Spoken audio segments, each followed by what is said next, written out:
Hello traders, welcome back to my channel. ఇవాళ date వచ్చేసి 27 June. Okay traders, ఇవాళ నేను ఒక పెద్ద లాస్ చేసిన, అంటే యాక్చువల్లీ చిన్న లాస్ అవ్వాల్సింది టైం డికే కారణంగా పెద్ద లాస్ అయిపోయింది. ఓకే, అండ్ దాంతో పాటు నేను ఏదైతే 20 జూన్కి ఏదైతే సెటప్ చేసిన అడ్వాన్స్ సెటప్ అది కొంచెం ఓకే, అది దాన్ని బేస్ చేసుకొని ఇవాళ ట్రేడ్ తీసుకున్నా జోన్స్ బ్రేక్ కాకుండా. సో దానివల్ల కూడా లాస్ అయింది. ఆ 20 తారీఖు లైక్ 20 తారీఖు ట్రేడ్ అయింది. ఇవాళ ఎందుకు లాస్ అయింది, ఇవాళ ఎంత లాస్ అయింది అనేది A to Z video end వరకు చూడండి, వీడియోలో చూపిస్తాను. ఫస్ట్ ఆఫ్ ఆల్ పోర్ట్ఫోలియోకి వస్తే ట్రేడర్స్ పొజిషన్స్కి వస్తే 761 రూపాయలు నేను ఇవాళ లాస్ చేసిన. బ్యాంక్ నిఫ్టీ ఒకటే పొజిషన్ 450 460 మ్యాక్స్ అవుతుంది అనుకున్నా, మ్యాక్స్ 500 అవుతాయి అనుకున్నా.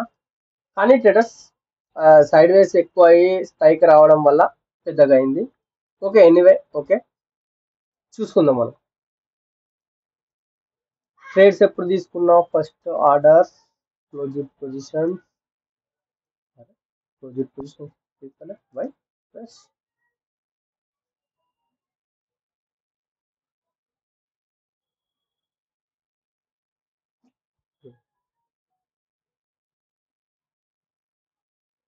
చూడండి ట్రేడర్స్, ఆర్డర్స్ క్లోజ్డ్ పొజిషన్స్ లలో 52,900 పుట్టు 11 గంటల 20 నిమిషాలకు బ్యాంక్ నిఫ్టీ సేల్ చేసినాం.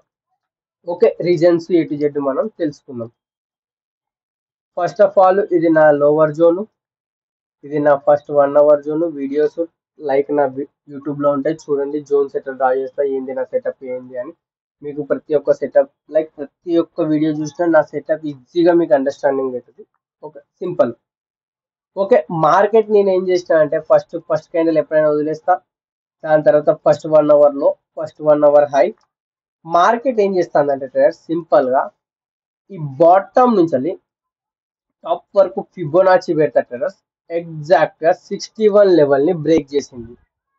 దీని అర్థం ఏంటిదంటే ట్రేడర్స్, ఏదైతే ఈ అప్ ట్రెండ్ ఉందో ట్రేడర్స్ దీని వ్యాలిడిటీ తగ్గింది.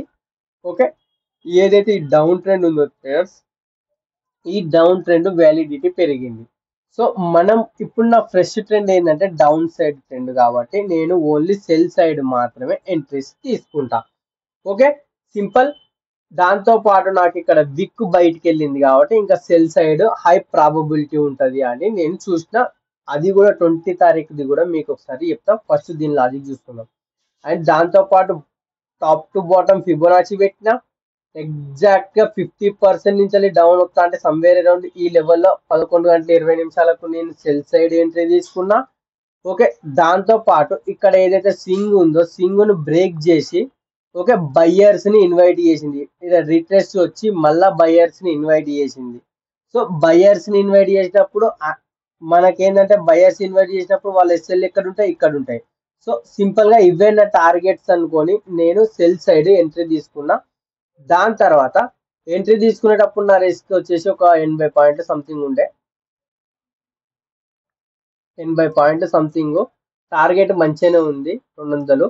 ఓకే, కానీ ఇక మార్కెట్ సైడ్ వేస్ అయింది. సైడ్ వేస్ జిగ్జాగ్ మూవ్మెంట్ వల్ల సమ్వేర్ అరౌండ్ ఇక్కడ లేదా ఇక్కడ సమ్వేర్ అరౌండ్ ఈ లెవెల్లో నా ఎస్ఎల్ హిట్ అయింది ట్రేడర్స్. ఒకసారి అది మీకు చూపిస్తా. ఎస్ఎల్ ఫ్యూచర్ చార్ట్ బట్టి హిట్ అయింది. ఓకే, సమ్వేర్ అరౌండ్ 12 గంటల 5 నిమిషాలకు ఎస్ఎల్, 12 గంటల 4 నిమిషాలకు నేను ఎగ్జిట్ అయిపోయినా. 5 గంటలకే ఎగ్జిట్ అయిపోయినా. సరే, ఆ ఎగ్జిట్ అయిపోగానే స్పైక్ వచ్చింది. ఆ స్పైక్లలోనే నా ఎస్ఎల్ హిట్ అయింది అనుకుంటా, ఇంత హైలోనే హిట్ అయింది.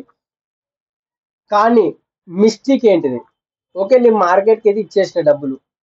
మెయిన్ ఇంపార్టెంట్ లర్నింగ్ ఏంటి, మిస్టేక్ ఏంటిది? మిస్టేక్ వచ్చేసి ట్రేడర్స్ నేను గమనించింది ఏంటంటే మార్కెట్ ఈ ఏదైతే జోన్స్ డ్రా చేస్తారో జోన్స్ కింద సస్టైన్ ఇంపార్టెంట్. మినిమం క్యాండిల్స్ కనుక జోన్ కింద సస్టైన్ అయితే ఏదైనా సెటప్ కు వ్యాలిడిటీ ఉంటది అని నేను గమనించిన. ఒకసారి మీకు ఇది చూపిస్తా. ఇది 20వ తారీఖుది సెటప్ మీకు ఒకసారి చూపిస్తా. చూడండి ట్రేడర్స్, 20వ తారీఖు సేమ్ ఫస్ట్ క్యాండిల్ ని నేను డ్రా చేయను. ఓకే, దాని తర్వాత ఫస్ట్ 1 అవర్ హై లో డ్రా చేసిన. అప్పుడు ఏమైందంటే market top to bottom Fibonacci పెడితే ఎప్పుడైతే 61 లెవెల్ ని బ్రేక్ అయిందో, సో ఇక్కడ నాకు ఒక సింపుల్ సెటప్ ఇచ్చింది. ఓకే, సారీ సెటప్ ఇంక ఇయ్యలే, కానీ ఇక్కడ ఏంటంటే మార్కెట్ ఇక్కడ ఒక సెటప్ ఇస్తాను కానీ వ్యాలిడ్ లేవు అంట. దాని తర్వాత మార్కెట్ 1 అవర్ టైం వేస్ట్ చేసింది. 11 నుంచి 1:15 వరకు టైం వేస్ట్ చేసింది ట్రేడర్స్. కానీ ఇందులో నేను మిస్టేక్ ఏం చెప్తానంటే, మినిమం ఈ జోన్ పైన traders minimum candles closing important. Minimum అంటే ఒక 5, 10 అలా మినిమం క్యాండల్స్. గ్రీన్ క్యాండల్ ఉన్నాయండి దానిపైన క్లోజింగ్, రెడ్ క్యాండల్ కూడా క్లోజింగ్ ఇంపార్టెంట్. దానిపైన క్లోజింగ్ అయితే క్లోజింగ్ అయినప్పుడు మినిమం క్యాండల్స్, దాని తర్వాత కనుక సెటప్ వస్తే అది వ్యాలిడ్ వర్క్ అవుతుంది. కానీ ఇవాళ ఏమైందంటే ట్రేడర్స్, ఇవాళ మార్కెట్లో లైక్ జోన్ కింద క్యాండల్స్ ఒక్కటి కూడా సస్టైన్ కాలేదు. మినిమం క్యాండిల్స్ సస్టైన్ అయితే వ్యాలిడ్ అని అనుకును, కానీ ఇది అన్ని వర్క్ లైక్ రూల్స్ ప్రాపర్ అన్ని ఉన్నాయి. కానీ ఏమైందంటే మినిమం క్యాండిల్స్ వర్క్ కాలేదు. దాని తర్వాత సైడ్ వేస్ అయింది. దాని తర్వాత ఎస్ఎల్ కొట్టేసింది. ఓకే, దీంతో పాటు ఇంకొక మిస్టేక్ ఏంటంటే ట్రేడర్స్, ఫ్యూచర్ చార్ట్ లో టాప్ టు బాటమ్ ఫిబొనాచి పెడితే 61 లెవెల్ ని టచ్ అయింది. సో ఇక్కడ ఇన్వాలిడ్, ఆడ స్పాట్ లో వ్యాలిడ్, ఇదొక మిస్టేక్. అండ్ మినిమం క్యాండిల్స్ కింద క్లోజ్ కాలేదు. ఈ 2 మిస్టేక్స్ ల వల్ల ఇవాళ ట్రేడ్ ఫెయిల్ అయింది అని అనుకుంటున్నా. టూ కాస్ట్లీ మిస్టేక్ ఇది కూడా. ఓకే, వీడియోని అయితే లైక్, షేర్, సబ్స్క్రైబ్ చేసుకోండి.